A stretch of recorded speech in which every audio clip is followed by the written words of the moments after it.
เมื่อนี้วันที่29ของเดือนหนึ่ง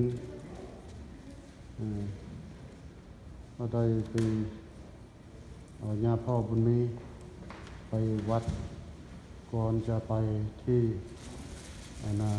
ของเพื่อนอยู่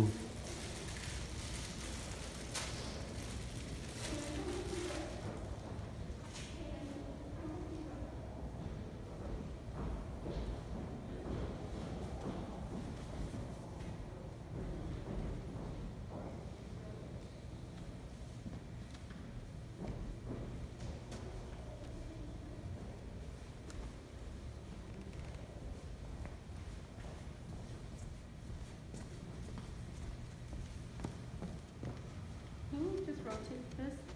I did. It's going to be sideways if you do that. That's why it's the. That's really good karma flavor.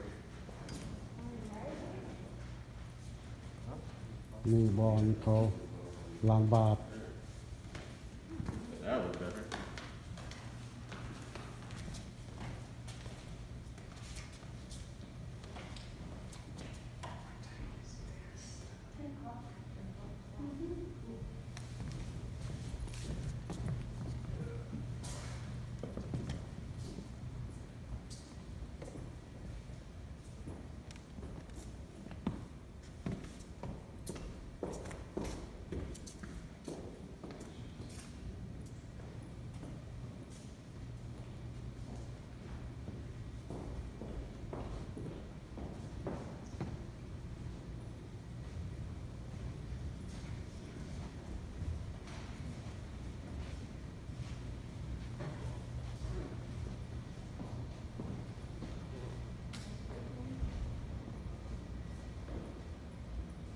$2,521อาเมน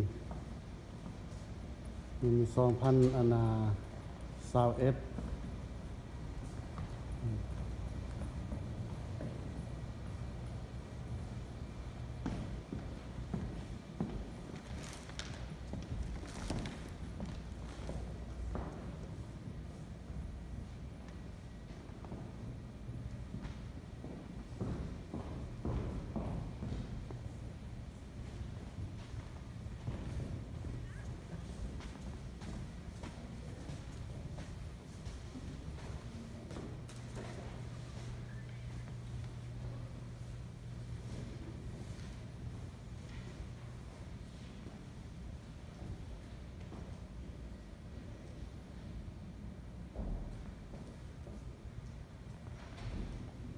ทรงสการเพิ่นวันนี้